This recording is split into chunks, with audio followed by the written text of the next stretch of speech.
السلام علیکم ورحمۃ اللہ وبرکاتہ۔ صلح حدیبیہ کے بعد جب آپ علیہ السلام مدینہ واپس تشریف لائے تو محرم 7 ہجری میں خبر سے یہودیوں کا ایک وفد مدینہ آیا اور ایک مشہور جادوگر لبید بن عاصم سے ملا جو انصار کے قبیلہ بنی زریق سے تعلق رکھتا تھا۔ ان لوگوں نے اس سے کہا محمد صلی اللہ علیہ وسلم نے ہمارے ساتھ جو کچھ کیا ہے وہ تمہیں معلوم ہے۔ ہم نے ان پر بہت جادو کرنے کی کوشش کی مگر کوئی کامیابی نہیں۔ اب ہم تمہارے پاس آئے ہیں کیونکہ تم ہم سے بڑے جادوگر ہو۔ 3 اشرفیہ حاضر ہیں، انہیں قبول کرو اور محمد علیہ السلام پر ایک زور کا جادو کرو۔ اس زمانے میں حضور علیہ السلام کے ہاں ایک یہودی لڑکا خدمتگار تھا۔ اس سے ساز باز کر کے ان لوگوں نے حضور صلی اللہ علیہ وسلم کی کنگھی کا ایک ٹکڑا حاصل کر لیا جس میں آپ کے منہ مبارک تھے۔ انہی بالوں اور کنگھی کے دندانوں پر جادو کیا گیا۔ بعض روایات میں یہ ہے کہ لبید بن عاصم نے خود جادو کیا تھا اور بعض میں یہ ہے کہ اس کی بہنیں اس سے زیادہ جادوگرنیاں تھیں، ان سے اس نے جادو کروایا۔ اس جادو کو ایک نر کھجور کے خوشے کے غلاف میں رکھ کر لبید نے بنی زریق کے کنویں زروان نامی کیتا میں ایک پتھر کے نیچے دبا دیا۔ اس جادو کا اثر نبی علیہ السلام پر ہوتے ہوتے پورا 1 سال لگا۔ دوسری ششمائی میں کچھ تغیر مذاہب محسوس ہونا شروع ہوا۔ آخری 40 دن سخت اور آخری 3 دن زیادہ سخت گزرے مگر اس کا زیادہ سے زیادہ جو اثر حضور علیہ السلام پر ہوا وہ بس یہ تھا کہ آپ گلتے چلے جا رہے تھے، کسی کام کے متعلق خیال فرماتے کہ وہ کر رہا ہے مگر نہیں کیا ہوتا، اپنی ازواج کے متعلق خیال فرماتے کہ آپ ان کے پاس گئے ہیں مگر نہیں گئے ہوتے تھے،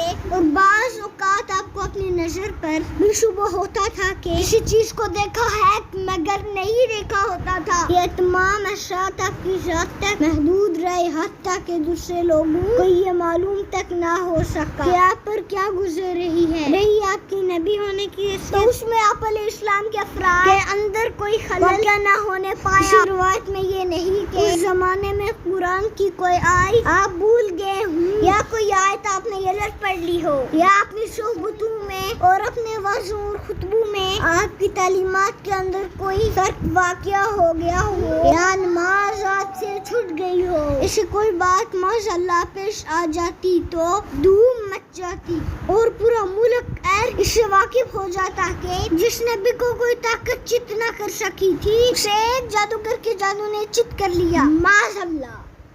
لیکن آپ کی نصیحت نبوت اس سے بالکل غیر متاثر رہی اور صرف اپنی ذاتی زندگی میں آپ اپنی جگہ سے محسوس کر کے پریشان ہوتے رہے۔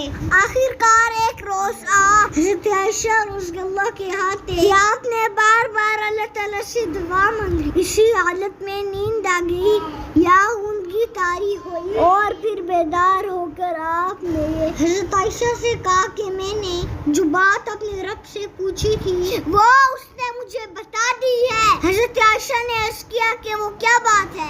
آپ نے فرمایا 2 آدمی یعنی فرشتے 2 آدمیوں کی صورت میں میرے پاس آئے، ایک سرانے کی طرف تھا اور دوسرا پاؤں کی طرف۔ ایک نے پوچھا انہیں کیا ہوا؟ دوسرے نے جواب دیا ان پر جادو ہوا ہے۔ اس نے پوچھا کس نے کیا ہے؟ جواب دیا لبید بن عاصم نے۔ پوچھا کس چیز میں کیا ہے؟ جواب دیا کنگھی اور بالوں میں ایک نر کھجور کے خوشے کے غلاف کے اندر۔ پوچھا وہ کہاں ہے؟ جواب دیا بنی زریق کے کنویں زروان کی تہ کے پتھر کے نیچے ہے۔ پوچھا اب اس کے لیے کیا کیا؟ جواب دیا کنویں کا پانی سوکھ دیا جائے اور پھر پتھر کے نیچے سے اس کو نکالا جائے۔ اس کے بعد نبی علیہ السلام نے حضرت علی، حضرت عمار بن یاسر اور حضرت زبیر کو بھیجا۔ ان کے ساتھ زبیر بن یاس الزراقی، قیس بن مسلم الزراقی رضی اللہ تعالی عنہ اجمعین بھی شامل تھے۔ بعد میں حضور علیہ السلام خود بھی چند اصحاب کے ساتھ وہاں پہنچ گئے۔ پانی نکالا گیا اور وہ غلاف برآمد کر لیا گیا۔ اس میں کنگھی اور بالوں کے ساتھ ایک ٹانٹ کے اندر 11 گیریں پھیڑی ہوئی تھی اور موم کا ایک پتلا تھا جس میں سوئیاں چبائی ہوئی تھی۔ جبرائیل علیہ السلام نے آ کر بتایا کہ آپ معوذتین پڑھے، چنانچہ آپ ایک ایک آیت پڑھتے جاتے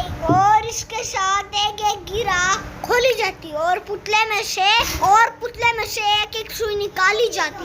خاتمہ تک پہنچتے ہی ساری گرے کھل گئی، ساری سوئیاں نکل گئی اور آپ جادو کے اثر سے نکل کر بالکل ایسے ہو گئے جیسے کوئی شخص باندھا ہوا تھا، پھر کھل گیا. اس کے بعد آپ نے لبید کو بلا کر باش پرس، اس نے اپنے قصور کا اعتراف کر لیا اور آپ نے اس کو چھوڑ لیا کیونکہ اپنی ذات کے لیے آپ نے کبھی کسی سے انتقام نہیں لیا. یہی نہیں بلکہ آپ نے اس معاملے کا چرچا کرنے سے بھی یہ کہہ کر انکار کر لیا کہ مجھے اللہ نے شفا دی، اب میں نہیں چاہتا کہ کسی کے خلاف لوگوں کو بھڑکاؤں. جادو کا اثر صرف ذات محمد صلی اللہ علیہ وسلم پر ہوا تھا.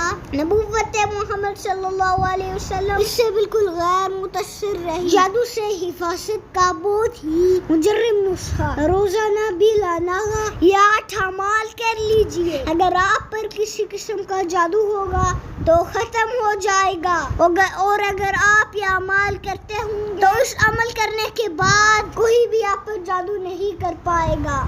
نمبر 1، 11 مرتبہ درود شریف پڑھ لیجئے. نمبر 2، سورہ فاتحہ 3 مرتبہ پڑھ لیجئے. نمبر 3، 4 کل 3 مرتبہ پڑھ لیجئے. نمبر 4، آیت الکرسی 3 مرتبہ پڑھ لیجئے. نمبر 5، ولا اعوذ حفظهما وهو العلی العظیم. نمبر 6، لقد جاء رسول من انفسکم عزیز علیہ ما عنتم حریص علیکم بالمؤمنین رؤوف الرحیم فإن تولوا فقل حسبی اللہ لا الہ الا هو علیہ توکلت وهو رب العرش العظیم 3 مرتبہ پڑھ لیجیے. نمبر 7، سلام قولا من رب الرحیم 3 مرتبہ پڑھ لیجیے. نمبر 8، پھر آخر میں 11 مرتبہ درود شریف پڑھ لیجیے. اپنے بدن پر اور بچوں کے بدن پر دم کر لیجیے اور پانی پر دم کر پی لیجیے.